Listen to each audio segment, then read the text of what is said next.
नमस्कार दोस्तों, आपका स्वागत है। आशा करता हूँ आप सभी अच्छे होंगे। आज का एपिसोड शुरू करने से पहले एक ज़रूरी बात आप सभी से कहना चाहता हूँ। कृपया ध्यान से सुनिए।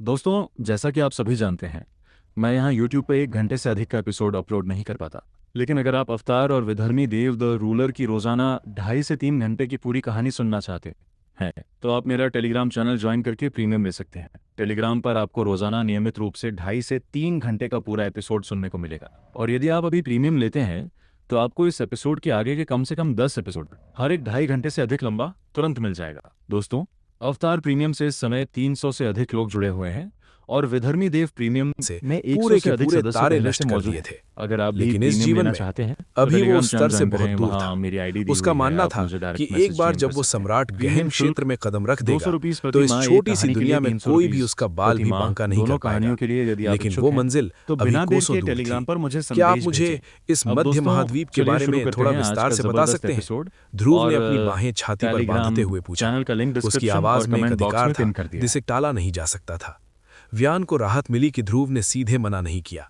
उसने एक गहरी सांस ली और समझाना शुरू किया, जैसे कोई इतिहासकार किसी महान साम्राज्य का वर्णन कर रहा हो। जैसा कि आप जानते हैं भाई ध्रुव, हम जिस जगह खड़े हैं वो कुएं के मेंढक की तरह है। मध्य महाद्वीप अत्यंत विशाल है, हमारे इस उत्तरी महाद्वीप से कम 10 गुना बड़ा। वहाँ की हवा में भी गहन ऊर्जा का घनत्व यहाँ से कई गुना ज्यादा है। स्वाभाविक रूप से वहाँ ऐसे ऐसे प्राचीन और शक्तिशाली वंश हैं जिनके सामने हमारे यहाँ के बड़े बड़े संप्रदाय चींटियों जैसे लगते हैं। मध्य महाद्वीप की राजधानी को दिव्य नील नगरी कहा जाता है। व्यान की आंखों में भय और सम्मान का मिश्रण था। वंशी का परिवार यानी वंशीकुल उस दिव्य नील नगरी के सबसे खूंखार और शक्तिशाली वंशों में से एक है। उनकी ताकत इतनी ज्यादा है कि 9 महलों की सीमा के बाहर उन्हें शीर्ष 3 ताकतों में गिना जाता है। और अगर हम विरांत के परिवार यानी विरांत कुल की बात करें तो वे भी वंशी कुल के बराबर ही ताकतवर हैं। ये दोनों शेर हैं जो जंगल पर राज करते हैं। व्यान थोड़ा रुका, फिर अपनी आवाज धीमी करते हुए बोला, लेकिन इन दोनों के अलावा एक और नाम है जो मध्य महाद्वीप में भगवान की तरह पूजा जाता है, दिव्य ड्रैगन कुल। कहा जाता है कि उनकी रगों में असली प्राचीन ड्रैगन का खून दौड़ता है। वे इस दुनिया के सबसे शक्तिशाली अस्तित्व है। ध्रुव ने ड्रैगन शब्द सुना तो उसकी आंखों में एक ठंडी चमक आ गई। ड्रैगन? पिछली जिंदगी में मैंने असली ड्रैगन भगवानों से युद्ध किया था। उनकी दहाड़ से आकाश फट जाते थे। यहाँ के ये तथाकथित ड्रैगन वंशज शायद मेरे लिए छिपकलियों से ज्यादा कुछ नहीं होंगे। व्यान ने अपनी बात जारी रखी। समस्या की जड़ विरांत का बड़ा बेटा विक्रम है। वो विरांत का बड़ा भाई है और स्वभाव से बेहद क्रूर और अहंकारी है। एक दावत के दौरान उसकी नज़र वंशी पर पड़ी। बस फिर क्या था, उसने अपनी हवस और अहंकार में बिना किसी झिझक के अपने पिता से मांग कर ली कि वंशी के साथ उसकी शादी तय कर दी जाए। व्यान की मुट्ठियां गुस्से से भिंज गईं। मुझे नहीं पता कि उन दोनों परिवारों के बीच क्या गंदा सौदा हुआ, लेकिन अंत में वंशी के पिता, जो कबीले के मुखिया भी हैं, इस रिश्ते के लिए राजी हो गए। उन्होंने अपनी ही बेटी को एक वस्तु की तरह उस विक्रम को सौंपने का फैसला कर लिया। ध्रुव चुपचाप सुनता रहा। उसके चेहरे पर कोई भाव नहीं था, लेकिन उसके अंदर का ईविल गॉड का रक्त उबलने लगा था। उसे ऐसे अहंकारी युवा आकाओं से सख्त नफरत थी जो सोचते थे कि दुनिया की हर खूबसूरत चीज पर उनका हक है। व्यान ने एक लंबी दर्द भरी आह भरी। जब वंशी को इस सौदे का पता चला तो वो अपने एक वफादार सेवक की मदद से अपनी जान हथेली पर रखकर वहां से भाग निकली। उसका सफर आसान नहीं था, उसे कई बार मौत का सामना करना पड़ा। कहा जाता है कि जब वो लगभग पकड़ी जाने वाली थी तब संयोगवश उसकी मुलाकात चंद्रभवन मूनलाइट हॉल की गुरु महिषी लिन जिक्सवान से हुई। गुरु महिषी ने उसे बचाया और पीछा करने वालों को खदेड़ दिया। बाद में वो उसे यहां ले आई और अपनी पहली शिष्या बना लिया। ध्रुव ने अपनी ठुड्डी को छुआ। उसकी उंगलियां सोच विचार में लयबद्ध तरीके से चल रही थी। तो ये बात है, उसने सोचा। उसने सोचा था कि चंद्रभवन मूनलाइट हॉल में शामिल होना एक शांत जगह ढूंढने जैसा होगा जहां वो चुपचाप अपनी साधना कर सके और अपनी खोई हुई शक्तियों को वापस पा सके। लेकिन अब ऐसा लग रहा था कि वो जानबूझकर मधुमक्खियों के छत्ते में हाथ डाल रहा है। ऊपर से उस निकम्मे बूढ़े प्रधानाचार्य राजेश्वर की वजह से वो पहले ही एक सेलिब्रिटी बन चुका था। जहां भी वो जाता लोग उसे ऐसे घूरते जैसे वो कोई सर्कस का जानवर हो। ध्रुव ने मन ही मन एक गहरी सांस ली। क्या यही वो तथाकथित मैं सादगी से रहना चाहता हूं लेकिन मेरी ताकत और किस्मत इसकी इजाजत नहीं देती वाली बात है? उसे अचानक उन सभी नायकों का दर्द समझ में आ गया जिनके बारे में उसने सुना था। शांति एक ऐसा शब्द था जो उसके पिछले जीवन में भी उससे दूर भागता था, और लगता है इस पुनर्जन्म में भी वही कहानी दोहराई जा रही है। व्यान को नहीं पता था कि ध्रुव इस समय किस तरह की आत्ममुग्धता और दार्शनिक सोच में डूबा हुआ है। वो बस आशा भरी निगाहों से ध्रुव की ओर देख रहा था, जैसे कोई डूबता हुआ इंसान तिनके की ओर देखता है। साथ ही वो मन ही मन अपनी कमजोरी को कोस रहा था। लानत है मुझ पर, व्यान ने सोचा। अगर मैं थोड़ा और ताकतवर होता तो मुझे आज भाई ध्रुव के सामने इस तरह भीख नहीं मांगनी पड़ती, मैं अपनी प्रेमिका की रक्षा खुद कर पाता। लेकिन सच्चाई कड़वी थी। व्यान को यह मानना पड़ा कि ध्रुव कोई साधारण इंसान नहीं था। उसकी प्रतिभा इतनी असाधारण थी कि उसके सामने कोई भी, चाहे वो कितना भी प्रतिभाशाली क्यों ना हो, फीका ही लगता था। खासकर वीणा से उस जंगल की घटना का वर्णन सुनने के बाद व्यान के रोंगटे खड़े हो गए थे। मूल गहन स्तर पर होकर संत गहन स्तर के राक्षसों को मारना और उनमें से एक का सिर कलम कर देना।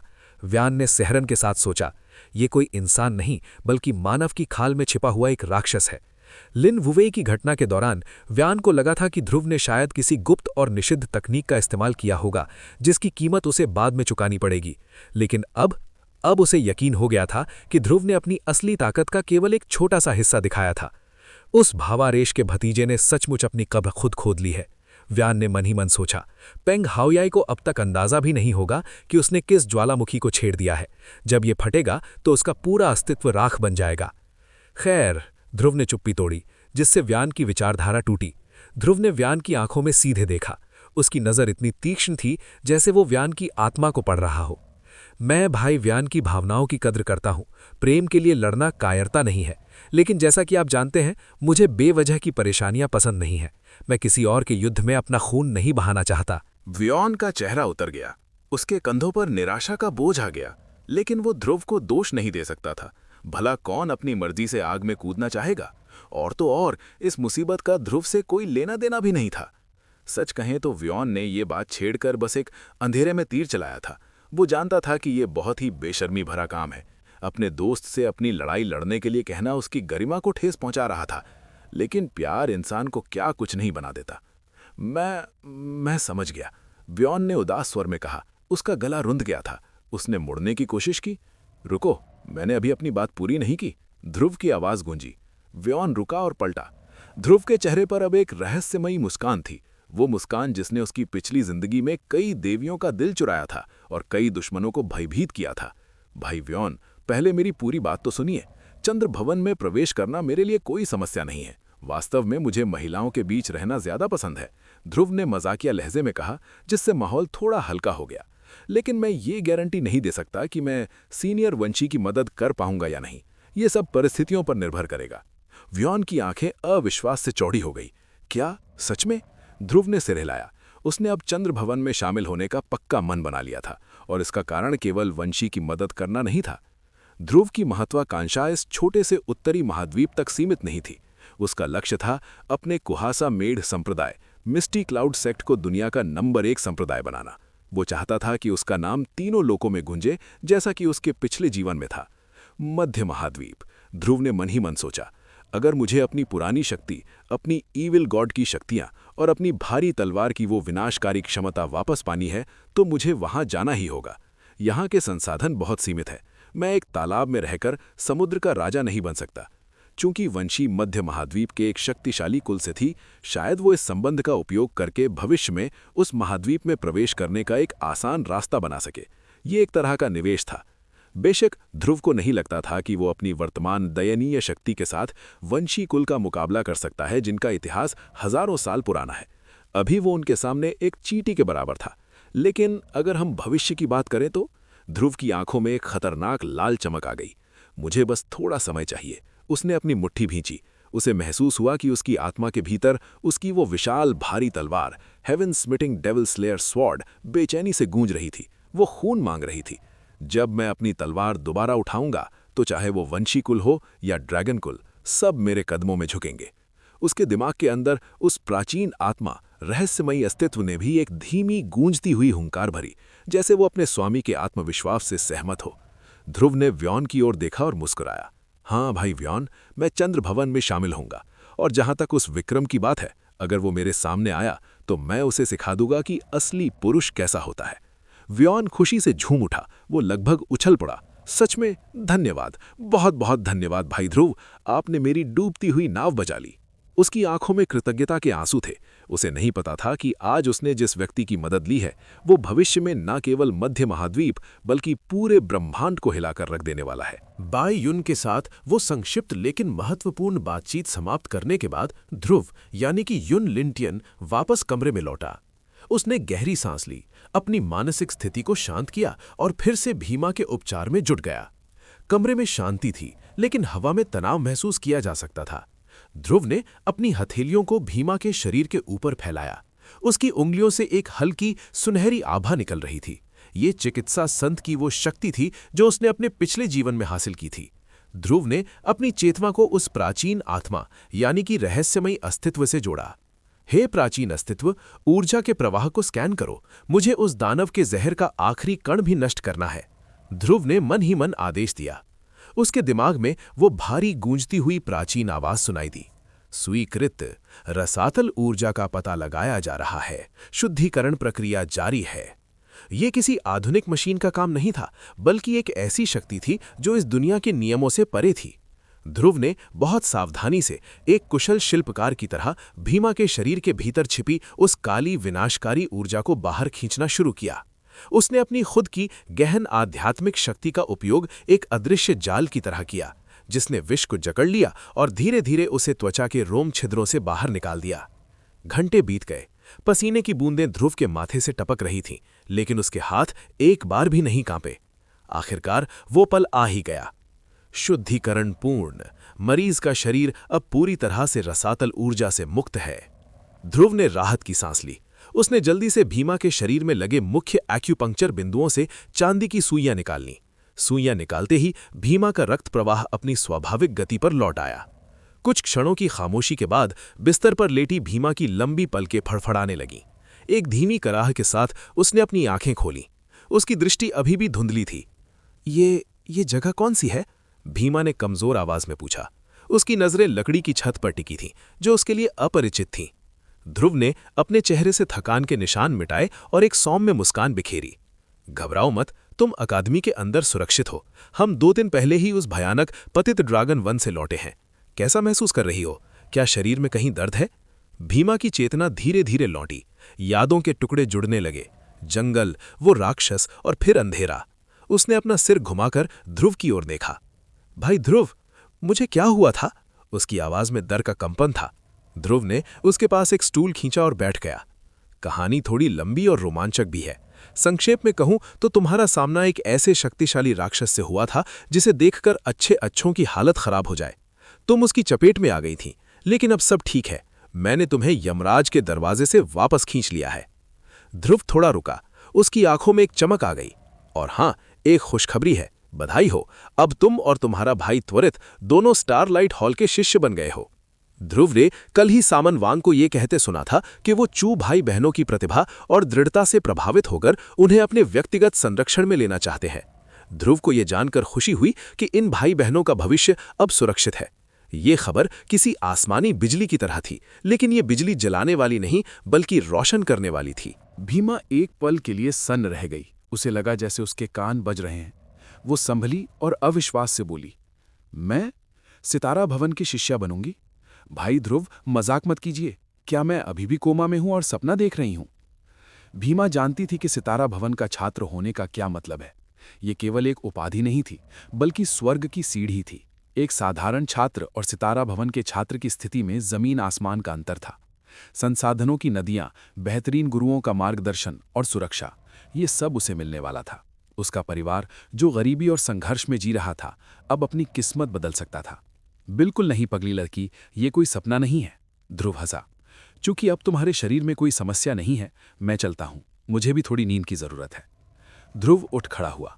उसकी चाल में थकान के बावजूद एक शाही गरिमा थी। लेकिन जैसे ही वो जाने लगा, भीमा ने अपनी पूरी ताकत लगाकर उसका हाथ पकड़ लिया। उसकी पकड़ कमजोर थी, लेकिन भावनाएं पहाड़ जैसी मजबूत थीं। धन्यवाद, धन्यवाद भाई ध्रुव। उसकी आंखों से आंसू छलक पड़े। शब्द उसकी भावनाओं को व्यक्त करने के लिए काफी नहीं थे। ध्रुव मुस्कुराया। उसने झुककर बहुत स्नेह से उसके सिर को थपथपाया, जैसे कोई बड़ा भाई अपनी छोटी बहन को दिलासा देता है। आराम करो। ध्रुव कमरे से बाहर निकल गया, लेकिन भीमा बहुत देर तक दरवाजे की ओर देखती रही। उस पल उस साधारण सी लड़की ने अपने दिल में एक कसम खाई, चाहे कुछ भी हो जाए, चाहे उसे अपनी जान ही क्यों ना देनी पड़े, वो इस एहसान को एक दिन जरूर चुकाएगी। समय अपनी गति से चलता रहा। एक हफ्ता पलक झपकते ही बीत गया। अकेडमी में तीसरे और अंतिम परीक्षण के परिणाम घोषित कर दिए गए थे। परिणामों ने पूरे दिव्य नगर में हलचल मचा दी थी, लेकिन ध्रुव के लिए ये सब बच्चों का खेल था। ध्रुव को थोड़ा आश्चर्य हुआ कि प्रथम स्थान धीरज यानी चिनयरान को नहीं, बल्कि वरुण यानी वांगजू को मिला। हाँ, वरुण, ध्रुव ने सूची देखते हुए सोचा। सुना है ये विरांत यानी वांगजुन का छोटा भाई है, मतलब मध्य महाद्वीप के उस विरांत कुल का एक और अभिमानी वारिस। दूसरे स्थान पर जो नाम था उसने भी लोगों को चौंका दिया था। वो प्रचंड वायु संप्रदाय का शिष्य था, तेजस। वो आकाश पतन राष्ट्र के शाही परिवार से ताल्लुक रखता था। ध्रुव को इन नामों या उनकी पृष्ठभूमि से कोई फर्क नहीं पड़ता था। अपनी पिछली जिंदगी में उसने सम्राटों को अपने सामने घुटने टेकने देखा था। ये तथाकथित जीनियस उसके लिए अभी भी बच्चे थे जो अपनी शक्तियों के साथ खेल रहे थे। इन लोगों के लिए ये रैंकिंग जीवन मरण का प्रश्न था, क्योंकि इससे उनकी प्रतिष्ठा जुड़ी थी। लेकिन ध्रुव के लिए ये सिर्फ एक तमाशा था। स्वाभाविक रूप से शीर्ष छात्रों ने अपने अपने भवन चुन लिए थे। विरांत ने सर्वोच्च भवन का प्रवेश किया, जबकि तेजस ने आकाश भवन चुना। लेकिन जो बात सबसे दिलचस्प थी वो थी धीरज, आरव और वीणा, इन तीनों ने सितारा भवन को चुना। लगता है सितारा भवन में भीड़ बढ़ने वाली है, ध्रुव ने मुस्कुराते हुए सोचा। ये हफ्ता ध्रुव के लिए बेहद आरामदायक रहा था। वो दुनिया की भागदौड़ से दूर अपनी ही मस्ती में जी रहा था। कभी कभी वो अपने मेघ भवन भोजनालय में जाकर स्वादिष्ट भोजन का आनंद लेता या फिर प्राचीन इतिहास की किताबें पढ़ता। चूंकि उसने अभी तक औपचारिक रूप से अपनी साधना शुरू नहीं की थी, क्योंकि उसे हिमानी चंद्र रहस्य लोक में प्रवेश करने के लिए अपनी शक्ति को एक विशिष्ट स्तर पर दबाकर रखना था, इसलिए उसका जीवन एक सेवानिवृत्त बुजुर्ग जैसा हो गया था। इस समय ध्रुव आकाश प्रांगण से कुछ ही दूरी पर बह रही एक साफ और कलकल करती धारा के किनारे बैठा था। दृश्य बड़ा ही मनोरम था। उसके एक हाथ में बांस की बनी मछली पकड़ने वाली छड़ी थी जो पानी में स्थिर थी। दूसरे हाथ से वो अपनी छोटी सी गोद ली हुई बिल्ली लाली को नाश्ता खिला रहा था। लाली मजे से खा रही थी और बीच बीच में ध्रुव की उंगलियों को चाट लेती थी। ध्रुव के चेहरे पर एक शांति थी जो उसके अंदर छिपे तूफान को पूरी तरह से छिपा रही थी। तुम्हें आराम करना और समय बर्बाद करना खूब पसंद है ना? अचानक हवा में एक मादक सुगंध तैरी और एक रेशमी आवाज गूंजी। बिंगलिन, चंद्र भवन की स्वामिनी और अकेडमी की सबसे रहस्यमयी और खूबसूरत महिलाओं में से एक, किसी भूत की तरह बिना किसी आहट के ध्रुव के पीछे प्रकट हुई। ध्रुव ने पीछे मुड़कर नहीं देखा। उसकी इंद्रियां इतनी तेज थीं कि उसे मीलों दूर से किसी के आने का आभास हो जाता था। बिंगलिन उसकी ओर बढ़ी, एक कुर्सी खींची और बिना अनुमति के उसके बाईं ओर बिल्कुल सट कर बैठ गई। ध्रुव को अब उसके अचानक टपक पड़ने की आदत हो चुकी थी। पिछले कुछ दिनों में ये महिला अक्सर उसे परेशान करने आ जाती थी। उसने अपनी मछली पकड़ने वाली छड़ी पर नजरें गड़ाए हुए ही सपाट लहजे में पूछा, तुम यहां फिर आ गई? क्या तुम्हारे पास अपने भवन को संभालने के अलावा कोई काम नहीं है? क्यों, क्या तुम्हें ये बड़ी बहन पसंद नहीं है? बिंगलिन ने अपने शरीर को थोड़ा आगे झुकाया। उसने अपने चेहरे पर एक बेहद मासूम और दयनीय भाव बना लिया, मानो वो कोई परित्यक्त प्रेमिका हो जिसका दिल तोड़ा गया हो। उसकी आंखें नम और होठ कांप रहे थे। मैं तो बस तुम्हारा हालचाल लेने आई थी और तुम हो कि मुझे भगा रहे हो? ध्रुव की आंखों का कोना फड़का। वो अवाक रह गया। ये औरत, ध्रुव ने मन ही मन सोचा, सचमुच एक चुड़ैल है। वो जानता था कि ये सब नाटक है। बिंगलिन कोई साधारण महिला नहीं थी, वो खतरनाक थी। लेकिन ध्रुव भी कोई कच्चा खिलाड़ी नहीं था। वो ईविल गॉड का पुनर्जन्म था। उसने अपने पिछले जीवन में ऐसी कई अप्सराओं को न केवल देखा था, बल्कि उन्हें अपने वश में भी किया था। ध्रुव ने मन ही मन कसम खाई, हंस ले चुड़ैल, जिस दिन मेरी ताकत वापस आएगी उस दिन मैं तुझे अपनी दासी बनाऊंगा और देखूंगा कि तब भी तू मेरे साथ ऐसी छेड़खानी करने की हिम्मत करती है या नहीं। वो पत्थर दिल नहीं था, वो एक स्वस्थ पुरुष था और बिंगलिन का सौंदर्य किसी को भी पागल कर सकता था। लेकिन अभी उसकी ताकत उसे काबू में करने के लिए काफी नहीं थी, इसलिए उसे ये खेल खेलना पड़ रहा था। ध्रुव को अपने साथ ना खेलते देख बिंगलिन ने अपना नाटक बंद कर दिया। उसका चेहरा तुरंत बदल गया और एक गंभीर लेकिन मोहक मुस्कान वहां आ गई। ठीक है, मजाक छोड़ो, बिंगलिन ने कहा। तुमने अभी तक कोई फैसला नहीं किया। मेरी बात मानो ध्रुव, बस चंद्र भवन में शामिल हो जाओ। मैं वादा करती हूं तुम्हें पछतावा नहीं होगा। वहां केवल मैं और मेरी शिष्याएं हैं। एक पुरुष के लिए वो स्वर्ग जैसा है। ध्रुव ने आखिरकार अपना सिर घुमाया और उसकी गहरी आंखों में देखा। तुम मुझे कोई ठोस कारण क्यों नहीं बताती? मुझे नहीं लगता कि तुम सिर्फ मेरी शक्ल देखकर मुझे भर्ती करना चाहती हो। बिंगलिन ने अपने रसीले होंठ सिकोड़े। तुम बहुत ज्यादा सोचते हो। सीधा सा कारण है। क्या तुम हिमानी चंद्र रहस्य लोक में प्रवेश नहीं करना चाहते? उसने ध्रुव की आंखों में चमक देखी और मुस्कुराई। देखो, अगर तुम किसी और भवन में जाओगे तो तुम्हें उस रहस्य लोक में जाने के लिए लड़ना पड़ेगा, लेकिन अगर तुम चंद्र भवन में शामिल हो जाओगे तो तुम्हें बिना किसी प्रतिस्पर्धा के सीधे प्रवेश का विशेष अधिकार मिल जाएगा। मेरे पास वो शक्ति है। बिंगलिन ने ध्रुव के कंधे पर हाथ रखा। वैसे भी मुझे पता है कि तुम्हें इस अकादमी के नियमों और राजनीति में कोई खास दिलचस्पी नहीं है। तुम एक आज़ाद पंछी हो। चंद्र भवन से ज्यादा सुविधाजनक और कोई जगह नहीं है तुम्हारे लिए। वहां तुम्हें कोई परेशान नहीं करेगा सिवाय मेरे। बिंगलिन की आखिरी बात में एक शरारत थी। दरअसल वो समझ गई थी कि ध्रुव ने बहुत पहले ही फैसला कर लिया था। ये लड़का बस अपनी कीमत बढ़ा रहा था और स्थिति का पूरा फायदा उठाना चाहता था। ध्रुव ने एक हल्की मुस्कान के साथ पानी में कांटा डाला। हिमानी चंद्र रहस्य लोक। हाँ हाँ, ठीक है, तुमने मेरा ध्यान खींच लिया है। ध्रुव यानी युनचे के पुनर्जन्म की आंखों में गहरी चमक कौंधी। उसने बिंगलिन की ओर देखते हुए एक ऐसी मुस्कान दी जिसमें चुनौती और रहस्य दोनों छिपे थे। क्या आपको वाकई ऐसा लगता है कि मैं सिर्फ मुनाफे के लिए यहां हूं? ध्रुव ने एक सवाल के बदले सवाल दाग दिया। उसकी आवाज में वो भारीपन था जो केवल उस व्यक्ति में हो सकता है जिसने कई जीवन जिए हों। बिंगलिन ने कुछ पल तक ध्रुव की आंखों में झांकने की कोशिश की। वो उसकी गहराई नापना चाहती थी, लेकिन उसे ऐसा लगा मानो वो किसी अथाह सागर को देख रही हो। अंत में उसने हार मानकर एक लंबी आह भरी। ठीक है, हार मानी। बताओ, तुम आखिर चाहते क्या हो? ध्रुव की हंसी अब थोड़ी गहरी हो गई। आप मुझे मूनलाइट हॉल की मालकिन के बारे में क्यों नहीं बताती? मैं कहानियों पर नहीं बल्कि हकीकत पर यकीन करता हूं। बिंगलिन के चेहरे की चमक अचानक गायब हो गई और वो पत्थर की मूरत जैसी शांत हो गई। ये चुप्पी भरोसे की कमी के कारण नहीं थी, बल्कि यादों के उस बोझ के कारण थी जो इस रहस्य से जुड़ा था। उसे डर था कि ध्रुव जैसे असाधारण प्रतिभा वाले युवक को इस दलदल में खींचना सही होगा या नहीं। ध्रुव ने उसकी दुविधा ताड़ ली। क्या सच बोलना इतना भारी पड़ रहा है? बिंगलिन ने धीरे से अपना सिर हिलाया। हाँ ध्रुव, मैं तुम्हें हर छोटी बात विस्तार से नहीं समझा सकती। बस इतना जान लो कि ये सब महिषी यानी लिन शिनियाओं के अतीत और उसके अस्तित्व से जुड़ा है। अगर तुम्हें इससे ज्यादा कुछ जानना है तो तुम्हें खुद उससे बात करनी होगी। महिषी?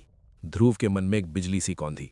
उसे तुरंत याद आया कि महिषी और मूनलाइट हॉल की मास्टर का उपनाम एक ही है। तो फिर महिषी और हॉल मास्टर लिन शिनियाओं के बीच क्या रिश्ता है? जिक्सवान दीदी महिषी की सगी बुआ है। बिंगलिन ने बस इतना ही कहा और चुप हो गई। ध्रुव की बुद्धि तेजी से चलने लगी। वो समझ गया कि महिषी के माता पिता का रहस्य बहुत गहरा है। साथ ही महिषी की दिव्य चंद्र गहन नसें इस दुनिया की ऊर्जा से मेल नहीं खाती थीं। ध्रुव, जो कि अपनी पिछली जिंदगी में ईविल गॉड की शक्तियों का स्वामी रह चुका था, जानता था कि ऐसी नसें केवल ऊंचे लोकों या दैवीय वंशों में ही पाई जाती हैं। तो मामला सिर्फ एक संप्रदाय का नहीं बल्कि खून और विरासत का है। ध्रुव ने मन ही मन सोचा और फिलहाल इस विषय को ठंडे बस्ते में डाल दिया। उसे दूसरों के फटे में टांग अड़ाने का शौक नहीं था, जब तक कि वो उसके अपने रास्ते में ना आए। तो ठीक है, मैं मूनलाइट हॉल में आने को तैयार हूं, लेकिन मुझे वहां कोई बुलाने वाला तो दिख नहीं रहा। क्या आपको यकीन है कि उन्हें मेरी जरूरत है? बिंगलिन के होठों पर एक विजयी मुस्कान आई। बहुत आसान है, बस मेरे साथ चलो। अभी? ध्रुव के मुंह से अभी निकला ही था कि एक प्रचंड ऊर्जा ने उसे चारों तरफ से जकड़ लिया। ध्रुव को लगा मानो वो भारहीन हो गया है। बिंगलिन ने उसे हमा में उठा लिया था। ध्रुव ने फुर्ती दिखाई, अपनी मछली पकड़ने वाली छड़ी फेंकी और गोद में बैठी लाली को कसकर छाती से चिपका लिया। अकेडमी के आसमान में उड़ना सख्त मना था, लेकिन बिंगलिन को किसी कानून की परवाह नहीं थी। हवा के थपेड़ों के बीच उड़ते हुए ध्रुव ने नीचे का नजारा देखा। छात्र अपने अभ्यास में मग्न थे। उसे अपने पुराने दिन याद आए जब वो नीला ध्रुव तारा यानी अर्थ पर था। हालांकि वो यादें अब धुंधली थीं, लेकिन सुकून देने वाली थीं। वे बादलों को चीरते हुए एक ऐसी चोटी पर उतरे जो दिखने में बेहद साधारण थी। ध्रुव को यकीन ही नहीं हुआ कि इतनी बड़ी अकादमी में ऐसी जगह भी हो सकती है जो बिल्कुल अछूती लगे। बिंगलिन ने उसे धीरे से जमीन पर उतारा। चारों ओर बांस का घना जंगल था और पास ही एक छोटी सी नदी बह रही थी जिसकी आवाज मन को शांति दे रही थी। बांस के झुरमुटों के पीछे एक छोटी सी कच्ची झोपड़ी दिखाई दे रही थी। इस जगह का नाम मूनलाइट पीक है, बिंगलिन ने मुड़कर कहा।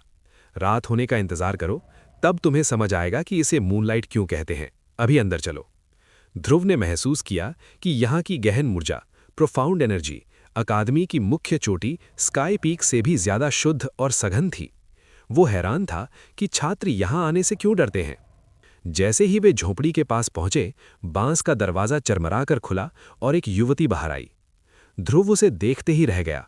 उसने इस दुनिया में अरान्या, यन के अनशुए जैसी बर्फीली सुंदरियां देखी थीं, जिनकी खूबसूरती लोगों को डरा देती थी। उसने महिषी जैसी शांत सुंदरता भी देखी थी, लेकिन सामने खड़ी युवती कुछ अलग थी। वो वंशी थी। उसकी सुंदरता में चांद जैसी शीतलता थी, जो डराती नहीं बल्कि घावों पर मरहम लगाती थी। वो अंधेरे में चमकते उस धुंधले प्रकाश जैसी थी जो भटकते हुए मुसाफिरों को रास्ता दिखाती है। वंशी, तुम यहाँ हो? बिंगलिन ने चहकते हुए पूछा। वंशी, जो वर्तमान में अकादमी की सबसे सुंदर छात्राओं में गिनी जाती थी, ने विनम्रता से सिर झुकाया। गुरु काफी देर से सीनियर का इंतजार कर रही हैं, वंशी ने मीठी आवाज में कहा। फिर उसकी नजर ध्रुव पर पड़ी। तो आप ही ध्रुव है? मेरा नाम वंशी है, आप मुझे बड़ी बहन वंशी कह सकते हैं। ध्रुव मुस्कुराया और शिष्टता से मुट्ठियां बांधी। जी वंशी दीदी, अब से मेरा ख्याल रखिएगा। वंशी की खिलखिलाहट ने बांस के जंगल में संगीत सा घोल दिया। उसने दोनों को अंदर बुलाया। अंदर का नजारा देखकर ध्रुव को धक्का लगा। वहां एक बांस की पुरानी कुर्सी पर एक बूढ़ी औरत बैठी थी। उसके बाल सफेद और उलझे हुए थे, चेहरे पर झुर्रियों का जाल था। उसे देखकर कोई नहीं कह सकता था कि ये वही महिला है जिसे कभी दुनिया की सबसे सुंदर स्त्री कहा जाता था। जिक्सवान दीदी, देखिए मैं किसे लाई हूं। बिंगलिन उत्साह से उस बूढ़ी औरत के सामने जमीन पर बैठ गई। ध्रुव की पारखी नजरों ने तुरंत ताड़ लिया कि यह बूढ़ा शरीर केवल एक मुखौटा है या फिर किसी भयानक जहर का परिणाम। उसने अपनी चेतना को उस प्रात्यक रहस्य से जोड़ा। ध्रुव ने मन ही मन सोचा, इसका इलाज मुमकिन है लेकिन कीमत बड़ी होगी। महिषी ने अपना सिर थोड़ा झुकाया, जैसे वो अपनी अंधी आंखों से ध्रुव की आत्मा को पढ़ने की कोशिश कर रही हो। ध्रुव को एक पल के लिए घबराहट महसूस हुई। उसे ऐसा लगा जैसे वो औरत उसे आर पार देख रही है। वो हैरान था। महिषी तो स्पष्ट रूप से अंधी थी और उसके शरीर में आध्यात्मिक ऊर्जा का नामो निशान तक नहीं था। जब ऊर्जा ही नहीं थी तो आध्यात्मिक चेतना होने का सवाल ही नहीं उठता था। फिर ये एहसास कैसा? क्या उसमें कोई प्राचीन शक्ति थी जिसके बारे में ध्रुव को भी पता नहीं था? बांस की उस छोटी सी झोपड़ी में सन्नाटा पसर गया। ध्रुव और महिषी कुछ मिनटों तक एक दूसरे के आमने सामने रहे, बिना कुछ शब्द बोले। अंत में महिषी ने अपनी फटी हुई आवाज में पूछा, ध्रुव, तुम मेरे इस वीरान हॉल में क्यों शामिल होना चाहते हो? ध्रुव ने गहरी सांस ली। वो अगेंस्ट द गॉड का युंचे रह चुका था। उसने झूठ बोलना और छल कपट करना बखूबी सीखा था, लेकिन यहां उसे लगा कि सच बोलना ही सबसे बड़ी चाल होगी। उसने बिना कुछ छिपाए जवाब दिया, अकादमी में आने का मेरा मुख्य मकसद हिमानी चंद्र रहस्य लोक में जाने का अधिकार प्राप्त करना है, और ईमानदारी से कहूं तो बाकी सभी हॉलों की तुलना में मूनलाइट हॉल से मुझे ये रास्ता सबसे आसान और बिना रुकावट के मिल सकता है। महिषी के चेहरे पर एक फीकी मुस्कान आई जो किसी ठंडी हवा की झोंके जैसी थी। तो तुम्हारा मतलब है कि मेरा मूनलाइट हॉल सबसे कमजोर है, इसलिए तुमने ऐसे चुना? जाहिर है, ध्रुव ने बिना पलक झपकाए जवाब दिया। उसने एक पल के लिए बगल में खड़ी वंशी यानी जियांग यिंग युए की ओर देखा और फिर महिषी की ओर मुड़कर कहा, भले ही बड़ी बहन वंशी को पूरी अकादमी की नंबर 1 छात्रा माना जाता हो, लेकिन अगर हम पूरे हॉल की सामूहिक ताकत की बात करें तो मूनलाइट हॉल बाकी हॉलों के सामने चींटी के बराबर भी नहीं है। जैसे ही उसके शब्द रुके, झोपड़ी का माहौल इतना भारी हो गया कि हवा भी थम गई। ध्रुव की बातें कड़वी थीं पर पूरी तरह सच, लेकिन इस तरह सीधे मुंह पर सच कहना, वो भी किसी हॉल मास्टर के सामने, इसे सुनना वंशी और बिंगलिन के लिए भी थोड़ा अटपटा था। महिषी के चेहरे का भाव रत्ती भर भी नहीं बदला। वो खामोश रही, फिर धीरे से बोली, जहां तक मैंने सुना है तुम काफी शातिर और धोखेबाज किस्म के इंसान हो। मुझे ताज्जुब हो रहा है कि अचानक तुम इतने ईमानदार कैसे हो गए। ध्रुव का गला जैसे सूख गया।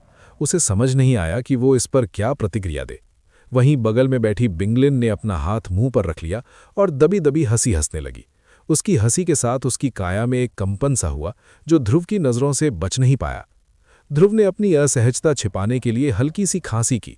मुझे लगता है सीनियर ने मुझे गलत समझा है। मेरा इरादा किसी को धोखा देने का कभी नहीं रहा, बस कुछ परिस्थितियां ऐसी बन जाती हैं कि सच को घुमाना पड़ता है। महिषी ने इस बात को और ज्यादा नहीं खींचा। उसने बस इतना कहा, ठीक है, तुम मेरे हॉल में आ सकते हो, मुझे कोई दिक्कत नहीं, लेकिन क्या तुम मेरे शिष्य बनने के लिए तैयार हो? इस बार ध्रुव की जुबान थम गई। सच तो ये था कि उसके भीतर यूचे की वो अभिमानी आत्मा बसी थी जिसने देवताओं तक को चुनौती दी थी। उसे नहीं लगता था कि इस पूरी दुनिया में कोई भी ऐसा पैदा हुआ है जो उसका गुरु बनने की काबिलियत रखता हो। उसे किसी से कोई गहन कला नहीं सीखनी थी। उसके पास अपने पिछले जीवन का अपार ज्ञान था और अकादमी की पुस्तकालय की किताबें ही उसके लिए काफ़ी थीं। इसके अलावा महिषी का शिष्य बनने का मतलब था उसके नसीब के साथ अपना नसीब जोड़ना। अगर महिषी किसी मुसीबत में फंसती तो ध्रुव को उसे बचाना ही पड़ता। क्या ये सब पालना पालने जैसा नहीं था? बिंगलिन ध्रुव के चेहरे के उतार चढ़ाव देख रही थी। वो जानती थी कि ध्रुव के पीछे कोई रहस्यमयी गुरु हो सकता है, इसलिए वो महिषी को गुरु के रूप में स्वीकार करने में हिचकिचा रहा था। लेकिन सबको चौंकाते हुए ध्रुव ने अचानक अपना सिर उठाया और कहा, ठीक है, मुझे स्वीकार है, मैं आपका शिष्य बनने के लिए तैयार हूं। वंशी और बिंगलिन की आंखें फटी की फटी रह गई। उन्हें पक्का यकीन था कि ध्रुव कोई न कोई बहाना बनाकर मना कर देगा। ध्रुव ने यह फैसला बहुत सोच समझकर किया था। उसे अचानक अपने भविष्य की योजनाओं का ख्याल आया। भले ही अभी महिषी एक कमजोर बूढ़ी औरत लग रही थी, लेकिन अकादमी में उसकी हैसियत और मूनलाइट पीक पर किसी और का अधिकार न होना यह साबित करता था कि उसकी पहुंच बहुत ऊपर तक है। इसके अलावा ध्रुव अब एक ऐसी मशहूर हस्ती बन चुका था जिसे हर कोई निशाना बनाना चाहता था। आए दिन कोई न कोई जीनियस उसे चुनौती देने पहुंच जाता था। महिषी का शिष्य बनने का मतलब था कि वो वंशी का छोटा भाई बन जाएगा। जियांग वंशी की प्रतिष्ठा इतनी थी कि आधे उपद्रवी तो उसके नाम से ही भाग खड़े होते। संक्षेप में ध्रुव ने हिसाब लगाया कि यहाँ गुरु बनाने में नुकसान कम और मुनाफा ज्यादा है। महिषी ने अपनी बेजान आंखों से ध्रुव की ओर एक गहरी नजर डाली और हाथ के इशारे से कहा, बहुत अच्छा, अब रस्म पूरी करो, चाय परोस सकते हो। इस प्राचीन दुनिया की रस्म के अनुसार जब कोई शिष्य किसी को अपना स्वामी मानता है तो उसे घुटनों के बल बैठकर चाय भेंट करनी होती है। ध्रुव इस प्रथा से परिचित था। उसने अपने अंतरालीय घेरे से सबसे बेहतरीन बर्तन निकाले। उसने वो चाय तैयार की जो दिखने में तो साधारण स्पिरिट टी जैसी थी, लेकिन उसे बनाने का तरीका प्राचीन देवताओं वाला था। कुछ ही पलों में उस पुरानी बांस की झोपड़ी में एक ऐसी अलौकिक खुशबू फैल गई कि बिंगलिन और वंशी का मन मयूर होकर नाचने लगा। वे समझ नहीं पा रही थीं कि इतनी सस्ती चाय की पत्तियों से ऐसी दिव्य सुगंध कैसे आ सकती है। ये ध्रुव की अपनी आंतरिक ऊर्जा का कमाल था। जेड के बने कप में भाप निकलती चाय डालने के बाद ध्रुव ने अपनी छोटी बिल्ली लाली को एक तरफ हटने का इशारा किया। वो धीरे से महिषी की ओर बढ़ा। धड़ाम! ध्रुव पूरी शिष्टता के साथ महिषी के सामने घुटनों के बल बैठ गया। उसने चाय का प्याला दोनों हाथों से थामकर ऊपर उठाया और सिर झुकाकर बोला, कृपया इसे स्वीकार करें स्वामी जी। लेकिन जैसे ही महिषी का कांपता हुआ हाथ उस प्याले को छूने ही वाला था, गड़गड़ाहट! अचानक पूरे दिव्य नगर की धरती कांप उठी। झोपड़ी की छत चरमराने लगी। बाहर का आसमान जो अभी तक साफ था, पलक झपकते ही स्याह काले बादलों से ढक गया। सूरज की रोशनी गायब हो गई और दिन के समय ही आधी रात जैसा अंधेरा छा गया। हवा का एक ऐसा प्रचंड झोंका चला कि बांस के जंगल में हजारों बांस एक साथ टूटकर गिरने लगे। आसमान में बिजली की ऐसी भयंकर चिंगारियां चमक रही थीं, मानो काली घटाओं के बीच हजारों विशालकाय बिजली के अजगर युद्ध कर रहे हों। ये नज़ारा सिर्फ इस चोटी का नहीं था, ये खौफनाक मंजर पूरे नीले लोक प्रोफाउंड स्काई कॉन्टिनेंट के ऊपर फैला हुआ था।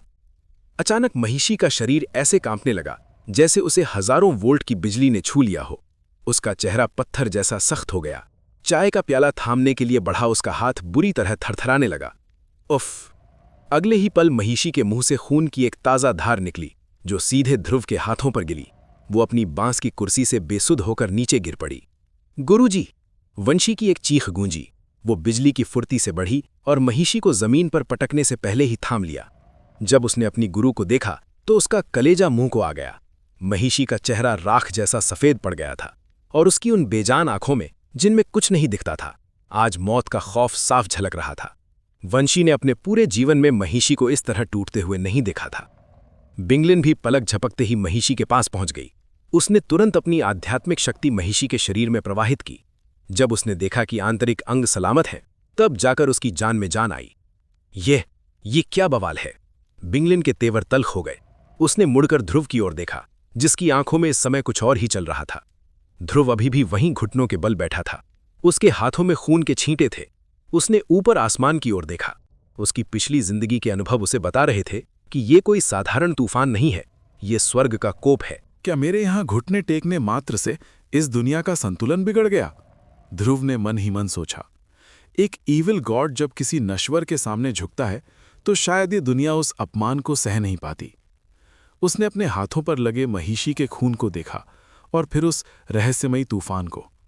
उसे एहसास हुआ कि उसने अनजाने में एक ऐसी घटना को जन्म दे दिया है जो आने वाले विनाश का संकेत है। बिंग लिन ने चिल्लाकर पूछा, ध्रुव, तुमने ये क्या कर दिया? जैसे ही तुमने चाय दी, ये सब क्यों हुआ? ध्रुव खड़ा हुआ। उसकी आवाज अब वो साधारण छात्र वाली नहीं थी। उसमें वो रूह कपा देने वाली गंभीरता थी जो यूंचे की पहचान थी। उसने शांत भाव से कहा, मैंने कुछ नहीं किया बिंगलिन, बस इस दुनिया को मेरा झुकना रास नहीं आया। उस समय ध्रुव पूरी तरह से सुन्न पड़ गया था। उसके हाथ में चाय का प्याला हवा में ही थमा रह गया। आखिर ये सब क्या हो रहा था? ध्रुव की समझ में कुछ भी नहीं आ रहा था। मुझे नहीं पता, ध्रुव ने लड़खड़ाती आवाज में उत्तर दिया। उसने अपने दिमाग पर बहुत जोर डाला और पिछली घटनाओं को याद करने की कोशिश की, पर उसे कोई सुराग नहीं मिला। अचानक वो खौफनाक तूफान क्यों आया? और उस तूफान का महिषी की इस अजीब हालत से क्या लेना देना था? जैसे ही ध्रुव ने गहराई से सोचना शुरू किया, वो हिंसक मंजर उसकी यादों से किसी धुंध की तरह ओझल होने लगा, जैसे पहले कुछ हुआ ही ना हो। महिषी ने खून का एक और घूंट थूका और फिर वंशी के सहारे उठने का प्रयास किया। क्या आप ठीक हैं बड़ी बहन महिषी? बिंगलिन ने गहरी चिंता में डूबे स्वर में पूछा और अपनी ऊर्जा का संचार करके महिषी के भीतर के जख्मों को भरने की कोशिश की। महिषी ने हाथ के इशारे से उसे रोका और अपने होठों पर लगे खून को पोंछा। उसने ध्रुव की ओर मुड़कर बहुत ही गंभीर भाव से कहा, लगता है मैं तुम्हारी गुरु बनने के योग्य नहीं हूं। उसके इन शब्दों ने वहां मौजूद हर किसी के पैरों तले जमीन खिसका दी। महिषी यही नहीं रुकी। उसने आगे कहा, ध्रुव, एक बात गांठ बांध लो, तुम इस दुनिया में किसी के भी सामने घुटने नहीं टेक सकते। ध्रुव ने बिना कुछ सोचे समझे अपना सिर हिला दिया। हालांकि उसका मन अभी भी सवालों के चक्रव्यूह में फंसा हुआ था। वंशी, पहले अपने इस छोटे भाई के लिए रहने का स्थान खोजो। महिषी ने हाथ हिलाकर वंशी को इशारा किया कि वो ध्रुव को उस बांस की कुटिया से बाहर ले जाए। जैसे ही वे दोनों वहां से निकले, बिंगलिन वहीं बैठ गई। उसने महिषी के लिए प्याले में चाय डाली और धीमी आवाज में पूछा, आखिर माजरा क्या है बहन महिषी? आप इतनी विचलित क्यों हैं? महिषी ने चाय का एक घूंट भरा और कुछ क्षणों तक मौन साधे रही।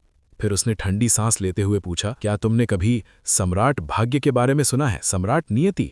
हाँ, प्राचीन ग्रंथों में इसके बारे में पढ़ा है। कहते हैं कि जिसके पास ये भाग्य होता है वो समस्त संसार पर राज करने के लिए जन्म लेता है। कहीं आप ये तो नहीं कहना चाहती कि... बिंगलिन का चेहरा पीला पड़ गया।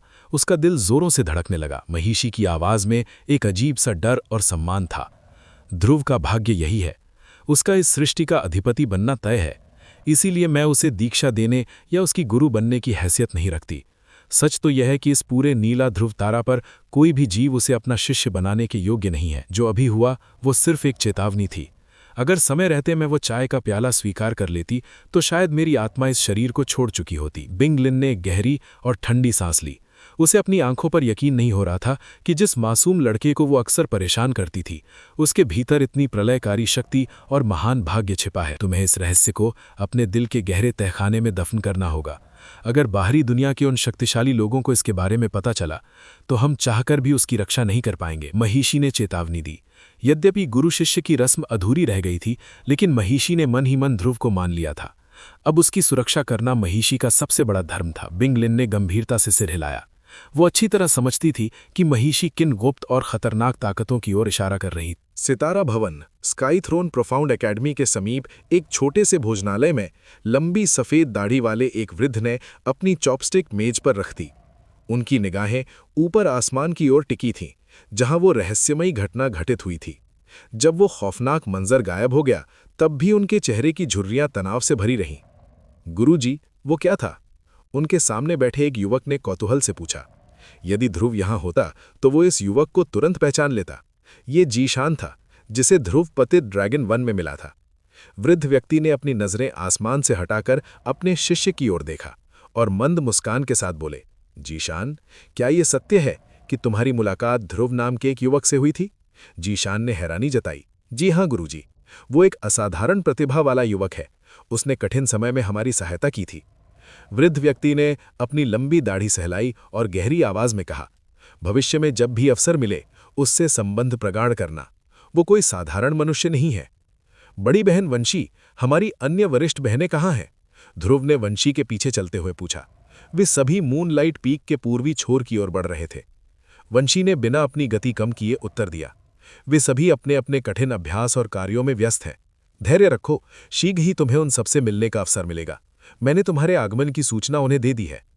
ध्रुव ने आगे कोई प्रश्न नहीं किया और शांति से आसपास के अद्भुत वातावरण को देखने लगा। तभी उसके भीतर से एक नन्ही और रहस्यमयी आवाज गूंजी। बड़े भाई ध्रुव, इस स्थान में कुछ तो बहुत अजीब है। ये लाली थी, जो एक रहस्यमयी शक्ति के रूप में ध्रुव के साथ हमेशा रहती थी। वो कोई साधारण जीव नहीं, बल्कि एक प्राचीन और दिव्य अस्तित्व थी, जो ध्रुव के पिछले जन्मों से जुड़ी थी।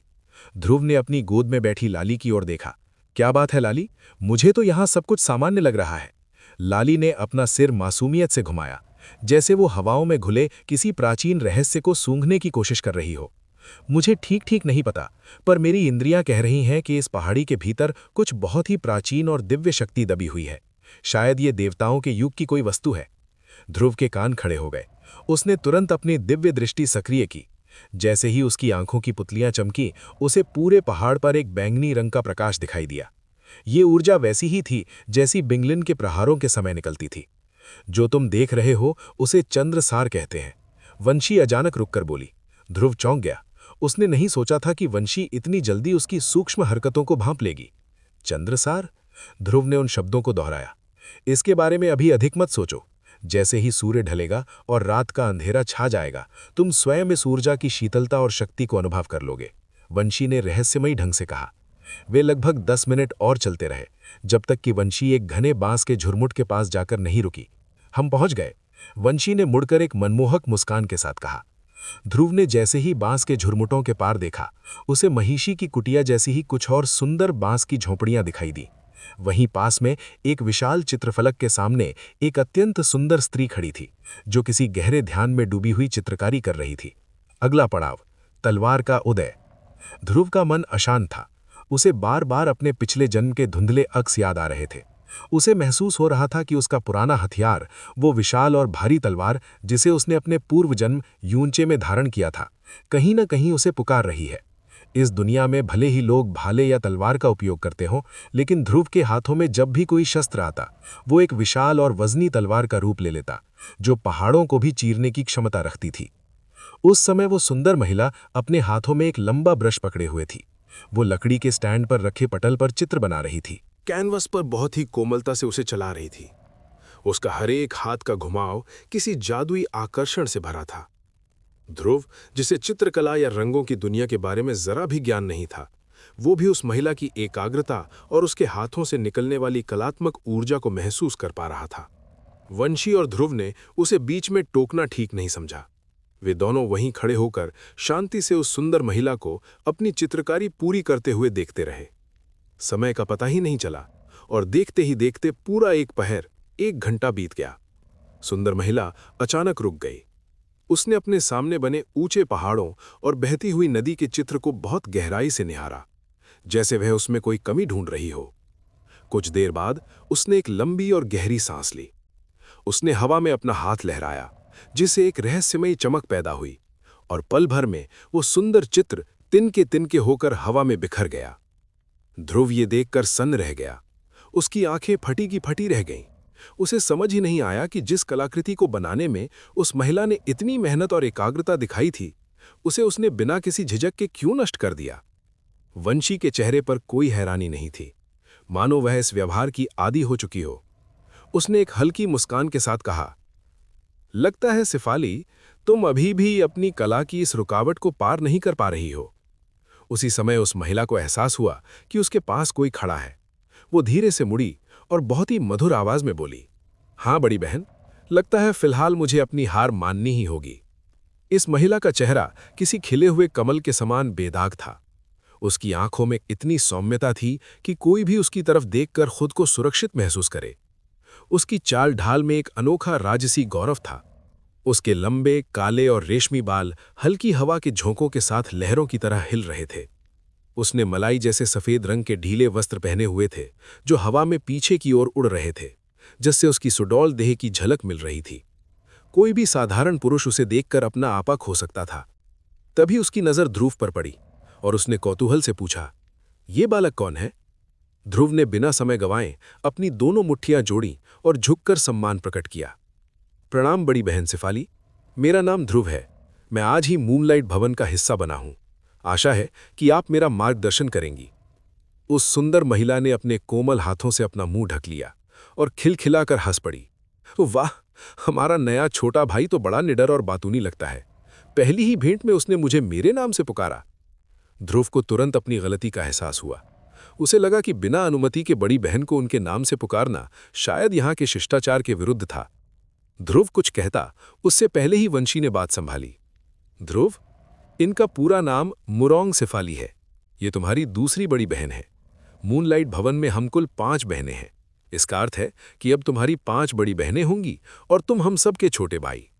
ध्रुव ने धीरे से सिर हिलाया, पर उसके मन में एक अजीब सा विचार आया। पहले वंशी यानी जियांग यिंग युए और अब शेफाली यानी मुरोंग जू। क्या गुरुमाता महिषी अपनी शिष्याओं का चुनाव केवल उनकी सुंदरता और उनके सुंदर नामों को देखकर करती हैं? शेफाली ध्रुव की झिझक को ताड़ गई। उसने एक मोहक मुस्कान के साथ उसे अपने पास बुलाया। इधर आओ छोटे भाई, मैं जरा तुम्हें करीब से देखूं। ध्रुव थोड़ा हिचकिचाया, लेकिन जब वंशी ने आश्वासन देते हुए सिर हिलाया तो वह शेफाली की ओर कदम बढ़ाने लगा। जैसे जैसे ध्रुव शेफाली की ओर बढ़ रहा था, अचानक उसके आसपास का सारा नजारा पलटने लगा। जो बांस का घना जंगल था वो ओझल हो गया और उसकी जगह एक बेहद सुंदर और जीवंत फूलों का बगीचा आ गया। चारों ओर रंग बिरंगे फूल खिले थे और हजारों तितलियां और मधुमक्खियां उन पर मंडरा रही थीं। वहां की खुशबू और शांति इतनी जादुई थी कि ध्रुव का मन किया कि वह वहीं घास पर लेट जाए और अपनी बाकी की पूरी जिंदगी बस इसी चैन में गुजार दे। अचानक ध्रुव की आत्मा के भीतर एक तीखी कंपन हुई। ये लाली की चेतावनी थी जो उसके भीतर एक अदृश्य और रहस्यमयी अस्तित्व की तरह वास करती थी। ध्रुव तुरंत सचेत हो गया। उसे समझ आ गया कि ये कोई असली बगीचा नहीं, बल्कि एक बहुत ही शक्तिशाली भ्रम यानी मायाजाल था। एक ऐसा मायाजाल जिसका सामना उसने पहले कभी नहीं किया था। ध्रुव ने बिना देरी किए अपनी दिव्य दृष्टि खोल दी। उसकी आंखों में एक सुनहरी चमक उठी और उसके सामने का सारा मायावी दृश्य कांच की तरह टूट गया। उसने देखा कि शेफाली उसके बिल्कुल करीब खड़ी थी। वो इतनी पास थी कि अगर वो चाहती तो एक पल में ध्रुव की गर्दन पर प्रहार कर सकती थी। स्वागत करने का ये तरीका थोड़ा जानलेवा नहीं है बड़ी बहन शेफाली? ध्रुव ने सीधे शेफाली की आंखों में झांका। उसकी आंखों की सुनहरी चमक और तेज हो गई, मानो वो चेतावनी दे रहा हो कि वो उसकी असलियत देख सकता है और उसे कम आंकने की गलती न की जाए। शेफाली की आंखों में हैरानी के भाव तैर गए। उसने तुरंत अपनी मायावी ऊर्जा समेट ली और धीमी आवाज में मुस्कुराई। अब समझी कि गुरु माता को तुम में इतनी रुचि क्यों है। तुम तो बड़े होनहार निकले। बुरा मत मानना भाई, ये तो बस एक छोटी सी परीक्षा थी। मुआवजे के तौर पर ये ब्रश तुम रख लो। इतना कहकर उसने वही साधारण सा दिखने वाला ब्रश ध्रुव की ओर बढ़ा दिया। ध्रुव को कोई गुस्सा नहीं था क्योंकि उसे शेफाली के इरादों में कोई शत्रुता नहीं दिखी। उसने वो ब्रश लिया और अपनी दिव्य शक्तियों से उसे जांचना शुरू किया। उसे लगा कि शायद इसमें कोई गुप्त शक्ति छिपी होगी, लेकिन बहुत देर तक देखने के बाद भी उसे वो एक सामान्य लकड़ी का ब्रश ही लगा। इसे इतना गौर से मत देखो ध्रुव, ये सचमुच एक साधारण ब्रश ही है। शेफाली ने उसकी उलझन देखकर ठहाका लगाया। ध्रुव थोड़ा शर्मिंदा हुआ, फिर भी उसने शिष्टता से कहा, धन्यवाद दूसरी बहन। उसने उस ब्रश को अपने अंतरस्थानिक वलय स्पेशल रिंग में रख लिया। ध्रुव, वो बाईं ओर वाली झोपड़ी देख रहे हो? अब से वही तुम्हारा बसेरा होगा, वंशी ने इशारा करते हुए कहा। ध्रुव ने जब उस ओर देखा तो उसकी आंखें फैल गईं। वो एक छोटी सी धारा के किनारे बनी हुई बांस की झोपड़ी थी जो बहुत ही जर्जर और पुरानी लग रही थी। उसे देखकर ऐसा लग रहा था कि अगर कोई जोर से छींक भी दे तो वो ढह जाएगी। चिंता मत करो, ये गिरेगी नहीं, बस अंदर जाकर ज्यादा उछल कूद मत करना, शेफाली ने शरारती मुस्कान के साथ कहा। ध्रुव समझ नहीं पा रहा था कि वो उसका मजाक उड़ा रही है या सच कह रही है। ध्रुव ने एक लंबी सांस ली और वंशी की ओर मुड़ा। धन्यवाद बड़ी बहन वंशी, लेकिन बाकी 3 बहनें कहाँ हैं? शेफाली ने वंशी से पहले उत्तर दिया। तुम्हारी तीसरी बहन, वो इस समय पूरे इलाके में किसी ऐसे योद्धा को ढूंढ रही होगी जिसे वो पीट सके। वो युद्ध की दीवानी है। तुम्हारी चौथी बहन को धन दौलत से बहुत प्यार है, वो शायद एकेडमी के किसी कोने में शिष्यों के बीच सट्टेबाजी का अड्डा जमाए बैठी होगी। और रही बात तुम्हारी पांचवी बहन की, शेफाली ने ध्रुव की झोपड़ी के बगल वाली एक और छोटी झोपड़ी की ओर इशारा किया। वो आलसी लड़की अभी वहीं सो रही होगी, उसे जगाने की कोशिश भी मत करना, वरना वो बहुत चिड़चिड़ी हो जाती है। मोरंग शेफाली की विचित्र बातें सुनकर ध्रुव के होठों पर एक फीकी सी मुस्कान आ गई। उसे अब धीरे धीरे समझ आ रहा था कि उसकी पांचों बड़ी बहनें कोई साधारण स्त्रियां नहीं हैं, बल्कि उन सब की अपनी अपनी अनोखी खूबियां और शौक थे जो किसी को भी हैरत में डाल सकते थे। बड़ी बहन वंशी, मेरा एक और सवाल है, क्या यहाँ कक्षाओं में उपस्थित होना अनिवार्य है? मुझे अभी तक इस एकेडमी के नियमों और कायदों के बारे में ठीक से पता नहीं चल पाया है। ध्रुव ने विनम्रता से पूछा। असल में पिछला पूरा हफ्ता उसने केवल आराम करने और नई जगह को समझने में बिता दिया था। वो तो ये भी भूल गया था कि उसकी शिक्षा का औपचारिक समय कब से आरंभ होना था।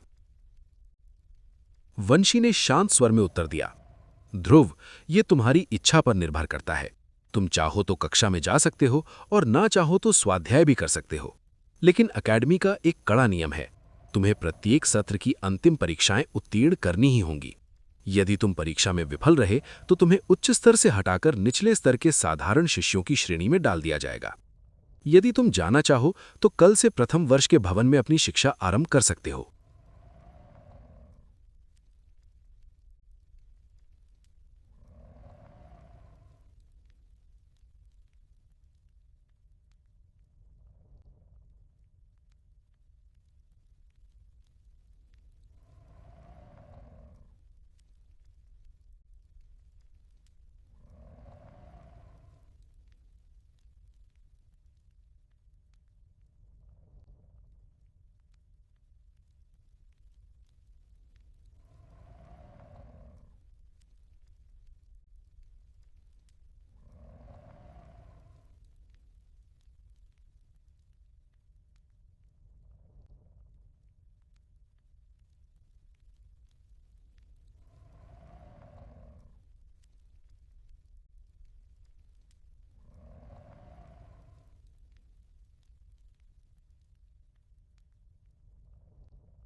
ध्रुव ने सहमति में सिर हिलाया और कहा, ठीक है, तो आज मैं थोड़ा विश्राम कर लेता हूं। फिर मिलते हैं बड़ी बहन वंशी और बड़ी बहन शिफाली। इतना कहकर वो अपनी उसी जर्जर और पुरानी बांस की झोपड़ी की ओर बढ़ गया। ध्रुव को उस झोपड़ी के भीतर ओझल होते देख शिफाली ने वंशी की ओर मुड़कर धीमे स्वर में पूछा, क्या आपको सचमुच लगता है कि ये बालक हमारी गुरु माता की उस बड़ी समस्या में कोई सहायता कर पाएगा? वंशी ने शून्य में देखते हुए सिर हिलाया। मैं निश्चित रूप से कुछ नहीं कह सकती। जैसे ही उसने उस अद्भुत खगोलीय घटना और ध्रुव के चारों ओर फैले उस शक्तिशाली प्रभामंडल के बारे में सोचा, उसकी आंखों में एक रहस्यमयी चमक उभर आई। उसे आभास था कि ध्रुव केवल एक साधारण शिष्य नहीं, बल्कि किसी प्राचीन और दिव्य शक्ति का अवतार है। ध्रुव ने जैसे ही बांस का दरवाजा खोला, उसका स्वागत धूल के एक भारी गुबार ने किया। कमरे में धूल की इतनी मोटी परत जमी थी कि जमीन का रंग पहचानना भी कठिन था। ध्रुव को अपनी गहन ऊर्जा, प्रोफाउंड एनर्जी का प्रयोग करना पड़ा। उसने अपनी ऊर्जा के एक हल्के झोंके से सारी धूल को खिड़की के रास्ते बाहर निकाल दिया। इसके बाद उसने गौर से अपने नए निवास का मुआयना किया। कमरा बहुत छोटा था, मुश्किल से 20 वर्ग मीटर। वहां केवल एक खस्ता हाल बांस की मेज और एक पुराना सा पलंग था। स्नान घर या रसोई जैसी कोई सुविधा वहां नहीं थी। हालांकि ध्रुव का पिछला जीवन यानी यूचे के रूप में बहुत राजसी और वैभवशाली रहा था, लेकिन वो कठिन परिस्थितियों में रहना जानता था। फिर भी उसे नींद के लिए एक आरामदायक स्थान की आवश्यकता थी। उसने पुराने बांस के पलंग को एक कोने में खिसका दिया और अपने थैले से निकालकर एक रेशमी चादर बिछा दी। वो उस पर पालथी मारकर बैठ गया और अपनी गोद में लाली को लेकर शांति से कमरे को निहारने लगा। मुझे लगता है लाली, हमें इस जगह को पूरी तरह से बदलना होगा, ध्रुव ने बड़बड़ाते हुए कहा। उसे सचमुच डर लग रहा था कि अगर रात को तेज हवा चली तो ये झोपड़ी उसके ऊपर ही न गिर जाए। लाली ने अपने छोटे से पंजे से अपना मुंह साफ किया और मधुर आवाज में कहा, आपको बिल्कुल ऐसा ही करना चाहिए बड़े भाई ध्रुव। आखिर आप इस संसार के होने वाले सम्राट हैं। आप ऐसी जर्जर जगह में कैसे रह सकते हैं? ध्रुव ने मुस्कुराते हुए कागज और कलम उठाई और एक नए घर का नक्शा यानी डिजाइन तैयार करने में जुट गया। वो अपनी कलाकारी में इतना डूब गया था कि उसे आभास ही नहीं हुआ कि कोई खिड़की के बाहर से बड़ी उत्सुकता के साथ उसे देख रहा था। ओह, तो यही है मेरा नया छोटा भाई। अब मैं इस भवन की सबसे छोटी सदस्य नहीं रही। एक नन्ही सी लड़की खिड़की के पास छिपी हुई खुद ही खिलखिलाकर हंस पड़ी। उसने तुरंत अपना मुंह अपने हाथ पर रख लिया ताकि ध्रुव उसे सुन न ले। उसने देखा कि ध्रुव अभी भी अपने काम में मग्न है, तो उसने राहत की सांस ली और दबे पांव वहां से खिसक गई। ध्रुव को अचानक अपनी आध्यात्मिक चेतना में किसी की उपस्थिति महसूस हुई। उसने तुरंत खिड़की की ओर देखा, पर वहां कोई नहीं था। उसने अपनी चेतना को दूर दूर तक फैलाया, लेकिन उसे किसी के होने का प्रमाण नहीं मिला। उसने सोचा कि शायद ये उसका भ्रम था और वो फिर से नक्शा बनाने में लग गया। आधे घंटे की मेहनत के बाद ध्रुव ने नक्शे को संतुष्टि के साथ देखा। उसने सोचा कि वो बहुत आधुनिक घर नहीं बनाएगा, बल्कि इस शांतिपूर्ण वन की गरिमा बनाए रखने के लिए बांस का ही एक भव्य निवास तैयार करेगा। लेकिन समस्या ये थी कि उसके पास उच्च कोटि के बांस नहीं थे। यहाँ के पवित्र बांस को काटना अपराध माना जा सकता था। लगता है मुझे शहर के बाजार